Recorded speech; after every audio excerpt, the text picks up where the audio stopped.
माँ योजना के माध्यम से और अधिक सुविधा उपलब्ध कराने के लिए आगामी वर्ष से इंटर स्टेट पोर्टेबिलिटी लागू कर प्रदेश के बाहर भी चिकित्सा की सुविधा उपलब्ध करवाए जाने की घोषणा करते हैं।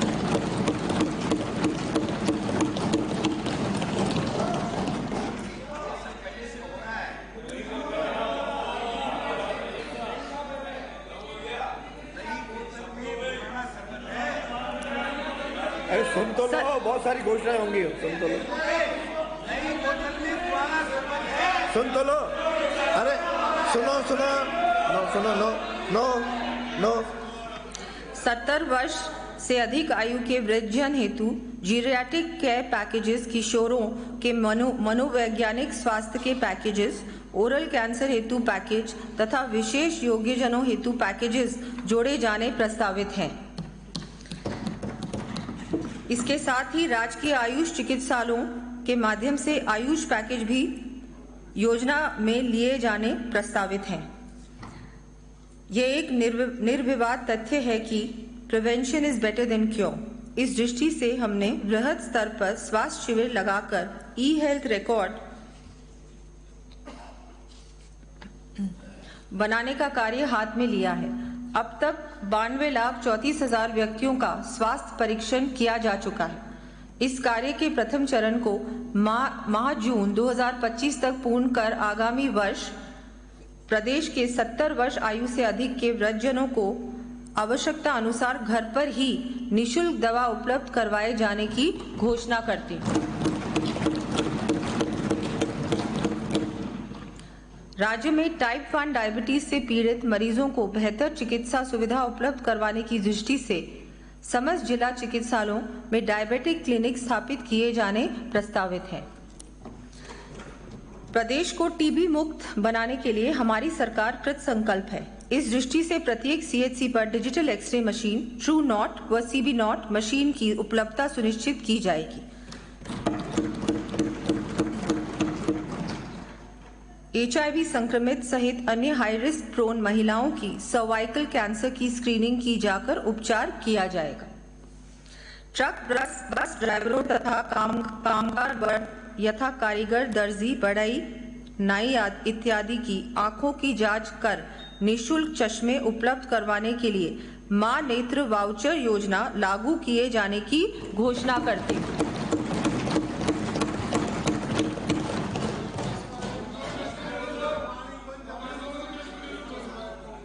इस पर 75 करोड़ रुपए का व्यय प्रस्तावित है।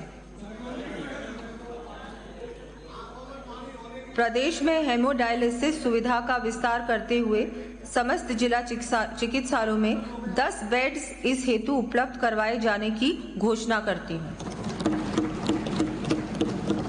इसके साथ ही विभिन्न गंभीर असाध्य रोगों के उपचार के लिए डे केयर सेंटर्स भी समस्त जिला चिकित्सालयों में प्रारंभ किए जाने प्रस्तावित हैं। प्रदेश में प्राथमिक चिकित्सा सुविधाओं के उन्नयन के लिए नवीन चिकित्सा संस्थानों की स्थापना के साथ ही विभिन्न चिकित्सा संस्थानों के अपग्रेडेशन, भवन निर्माण एवं रिपेयर व मेंटेनेंस तथा आयुष चिकित्सा सुविधा संबंधी कार्य करवाए जाएंगे। इन कार्यों का विवरण मैं सदन के पटल पर प्रस्तुत कर रही हूँ।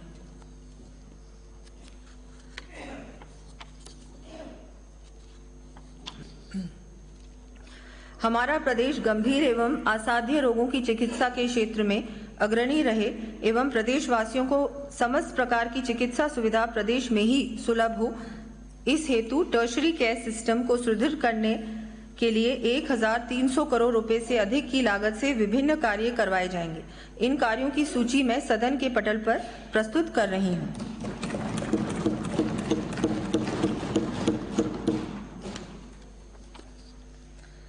प्रदेश के दूरस्थ क्षेत्रों में भी चिकित्सा की समुचित व्यवस्था हो सके, इस दृष्टि से आगामी वर्ष 750 चिकित्सकों तथा 1,500 पैरा मेडिकल कार्मिकों के पद सृजित किए जाने की घोषणा करती हूँ।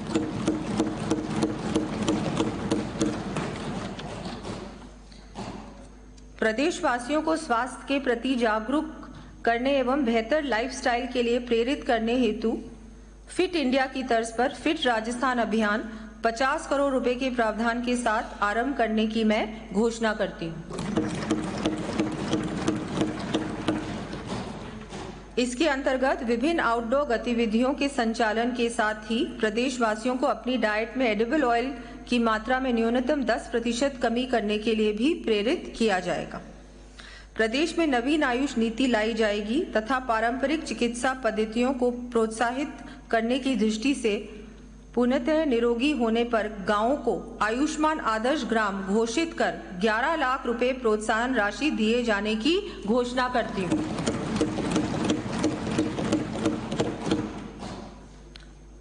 राज्य में खाद्य पदार्थों में मिलावट की रोकथाम एवं प्रभावी नियंत्रण के लिए समस्त जिलों में चरणबद्ध रूप से खाद्य प्रयोगशालाएं स्थापित की जाएंगी। आगामी वर्ष हनुमानगढ़, सवाई माधोपुर, जैसलमेर, पाली, सिरोही, चित्तौड़गढ़ व डूंगरपुर में खाद्य प्रयोगशालाएं स्थापित किया जाना प्रस्तावित है। सड़क सुरक्षा। प्रदेश में सड़क दुर्घटनाओं से होने वाली जनहानि को रोकने की दृष्टि से दिल्ली जयपुर, जयपुर आगरा तथा जयपुर कोटा हाईवेज पर सड़क सुधार के कार्य करवाते हुए 0 एक्सीडेंट जोन्स बनाए जाने की घोषणा करती हूँ। साथ ही दुर्घटना संभावित चिन्हित लगभग 50 ब्लैक स्पॉट्स के सुधार के साथ अन्य सड़क सुरक्षा कार्य करवाए जाने प्रस्तावित हैं। इन कार्यों हेतु 30 करोड़ रुपए व्यय किए जाएंगे। राज्य में सड़क दुर्घटनाओं में होने वाली जनहानि को कम करने हेतु नेशनल स्टेट हाईवेज पर स्थापित 20 ट्रॉमा सेंटर्स का सुदृढ़ीकरण पीपीपी मोड पर करने हेतु 50 करोड़ रुपए का प्रावधान प्रस्तावित है। इसके साथ ही 25 एडवांस लाइफ सपोर्ट एम्बुलेंसेस भी उपलब्ध करवाई जाएंगी। सामाजिक सुरक्षा। माननीय प्रधानमंत्री श्री नरेंद्र मोदी जी ने कहा है, reducing disparities India's priority, serving the unserved and underserved is an article of faith for us. अर्थात असमानता को कम करना आज भारत की प्राथमिकता है। जरूरतमंदों एवं वंचित वर्गों की सेवा करने में हमारी आस्था है। उक्त ध्येय की पूर्ति की दिशा में कदम उठाते हुए अल्प आय वर्ग के बुजुर्ग व्यक्तियों, विधवाओं, एकल नारियों, दिव्यांग व्यक्तियों तथा लघु एवं सीमांत कृषकों को देय पेंशन को आगामी वर्ष से बढ़ाकर 1250 रुपए प्रतिमाह करने की घोषणा करती हूँ।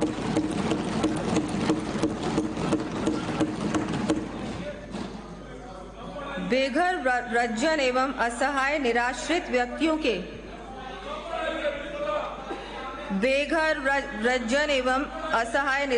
व्यक्तियों के पुनर्वास हेतु स्थापित किए जा रहे स्वयं सिद्धा आश्रमों का दायरा बढ़ाते हुए आगामी वर्ष 10 जिलों में 50 बेड क्षमता के आश्रम खोले जाने प्रस्तावित हैं। राज्य में विशेष योग्यजनों को और अधिक सुविधा एवं संबल प्रदान करने की दृष्टि से 1 लाख दिव्यांगजनों को 20,000 रुपए तक के आर्टिफिशियल लिम्स इक्विपमेंट उपलब्ध करवाए जाने की मैं घोषणा करती हूँ। इस पर 150 करोड़ रुपए का व्यय किया जाना प्रस्तावित है। साथ ही आर्टिफिशियल लिम्स इक्विपमेंट की गुणवत्ता के संबंध में रिसर्च हेतु 20 करोड़ रुपए का प्रावधान किया जाएगा। विमुक्त घुमंतु और अर्ध घुमंतु समुदायों के सशक्तिकरण एवं उत्थान की दृष्टि से दादू दयाल घुमंतु सशक्तिकरण योजना प्रारंभ करने की घोषणा करती हूँ। इस पर 60 करोड़ रुपए का व्यय प्रस्तावित है। इसी के साथ ऐसे परिवारों को आश्रय उपलब्ध कराने हेतु आगामी वर्ष में 25,000 पट्टे वितरित किए जाने की भी घोषणा करती हूँ। प्रदेश में माटी कला से जुड़े कलाकारों के उत्थान के लिए प्रारंभ की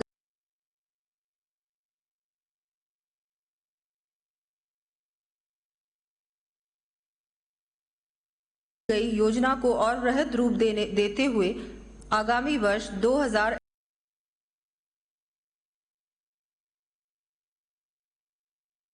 इलेक्ट्रिक व्हील्स एवं मिट्टी गूंथने की मशीनें उपलब्ध करवाई जाएंगी।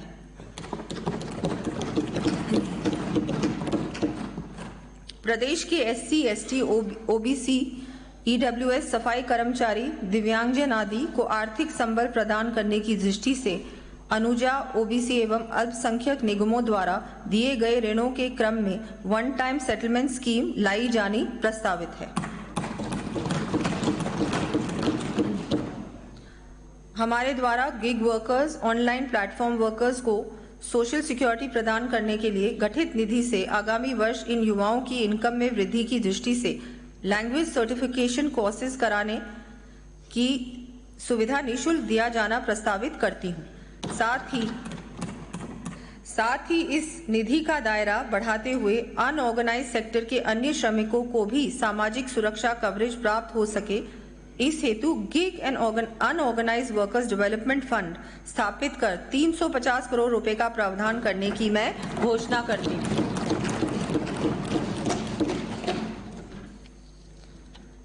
प्रदेश में जरूरतमंद परिवारों तथा वंचित वर्ग के विद्यार्थियों को शिक्षण एवं आवासीय सुविधा उपलब्ध करा संबल प्रदान करने की दृष्टि से विभिन्न छात्रावास आवासीय विद्यालय खोले जाएंगे।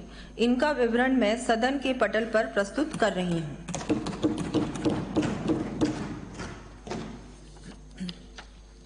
प्रदेश के समस्त राजकीय अनुदानित निजी जन सहभागिता योजना अंतर्गत वंचित वर्गों, महिलाओं, बुजुर्गों एवं दिव्यांगों के लिए संचालित आवासीय संस्थानों का मेस भत्ता बढ़ाकर 3,250 रुपए प्रति आवासीय प्रतिमाह करने की मैं घोषणा करती हूँ।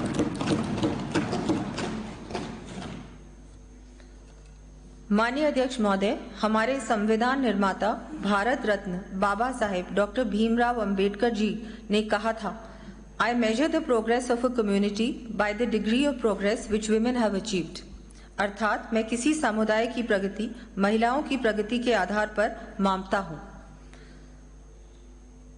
ये हम सबका प्रमुख दायित्व है कि हम अपने प्रदेश में महिलाओं के उत्थान के लिए हर संभव प्रयास करें। इसी क्रम में बालिका गृहों में निवासरत बालिकाओं के 18 वर्ष पूर्ण करने के बाद भी उन्हें हैंड होल्डिंग की आवश्यकता होने पर सुविधा प्रदान करने की दृष्टि से सभी संभागीय मुख्यालयों पर 50 bedded Saraswati half way home स्थापित किए जाने प्रस्तावित हैं।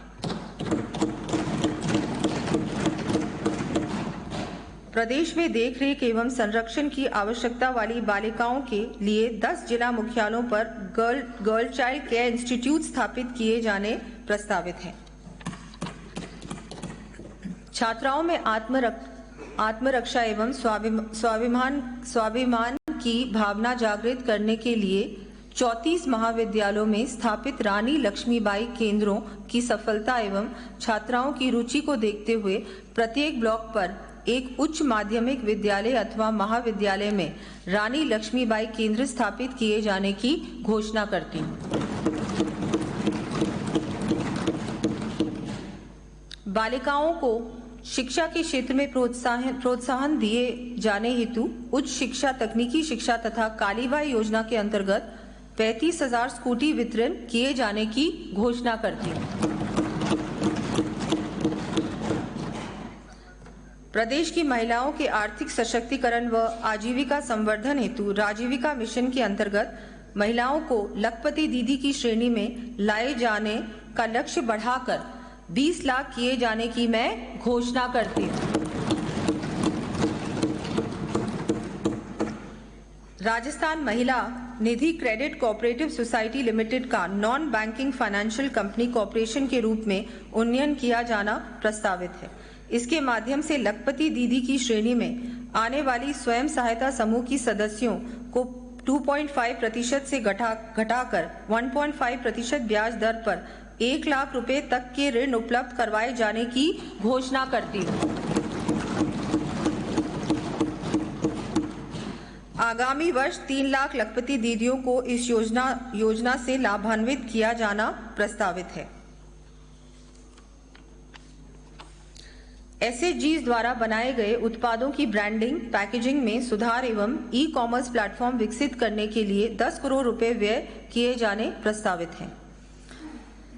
स्वस्थ शिशु के जन्म हेतु राज्य के आंगनबाड़ी केंद्रों पर गर्भवती महिलाओं को अंतिम 5 महीनों के लिए अतिरिक्त पोषण हेतु मुख्यमंत्री सुपोषण न्यूट्री किट योजना लागू किए जाने की घोषणा करती हूँ।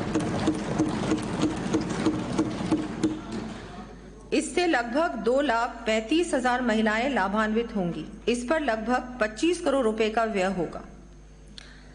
हमारे द्वारा इस वर्ष मुख्यमंत्री अमृत आहार योजना के माध्यम से आंगनबाड़ी पर आने वाले 3 से 6 वर्ष के बच्चों को अतिरिक्त पोषण हेतु सप्ताह में 3 दिवस दूध उपलब्ध करवाने की व्यवस्था की गई है।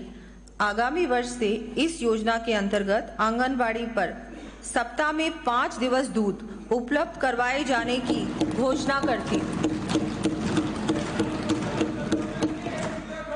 इससे 200 करोड़ रुपए से अधिक का भार आएगा। प्रदेश में बैठे बैठे न बोले।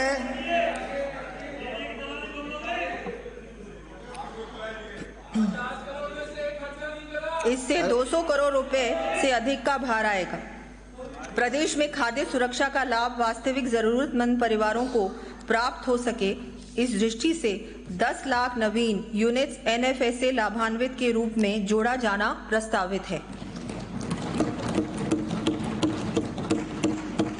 इस प्रकार समस्त सामाजिक सुरक्षा पेंशनर्स को NFSA के अंतर्गत राशन उपलब्ध करवाया जाना संभव हो सकेगा। अल्प आय वर्ग के परिवारों को भी रोजमर्रा की आवश्यकता का सामान उचित मूल्य पर मिल सके, इस हेतु 5,000 उचित मूल्य की दुकानों पर अन्नपूर्णा भंडार खोले जाने प्रस्तावित हैं।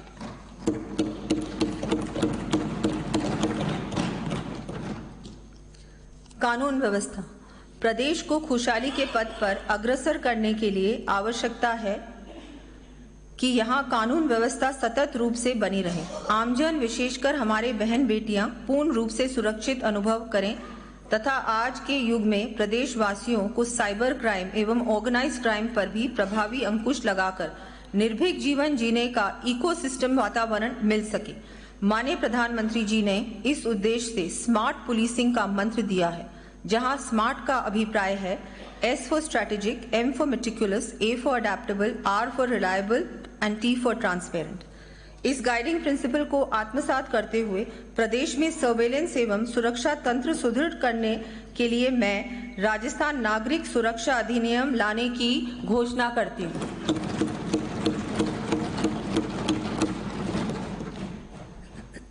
माननीय मुख्यमंत्री श्री भजनलाल जी शर्मा के नेतृत्व में आज राजस्थान की पुनः एक शांति प्रिय प्रदेश के रूप में पहचान हो रही है।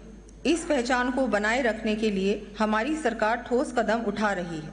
संवेदनशील स्थानों पर राज्य स्तरीय अभय कमांड सेंटर के माध्यम से पुलिस बल की त्वरित पहुंच सुनिश्चित करने की दृष्टि से 2 वर्षों में 1000 वाहन उपलब्ध करवाए जाने की मैं घोषणा करती हूँ। साथ ही आगामी वर्ष 3500 नवीन पुलिस पद सृजित किए जाने भी प्रस्तावित हैं। प्रदेश में कुशल प्रशासनिक व्यवस्था के साथ साथ मजबूत कानून व्यवस्था सुनिश्चित करने की दृष्टिगत पुलिस को विभिन्न सुविधाएं उपलब्ध कराया जाना प्रस्तावित है। इनका विवरण मैं सदन के पटल पर प्रस्तुत कर रही हूं।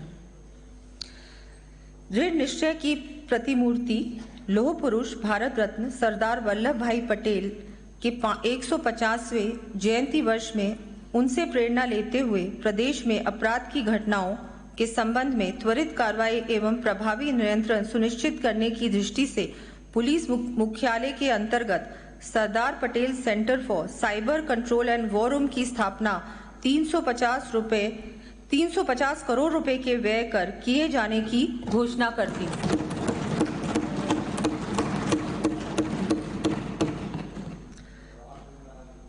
अपराधियों के सुधार, पुनर्वास तथा बंदी गृह उन्नयन संबंधी विभिन्न कार्य करवाए जाने प्रस्तावित हैं। इन कार्यों की सूची में सदन के पटल पर प्रस्तुत कर रही हूं।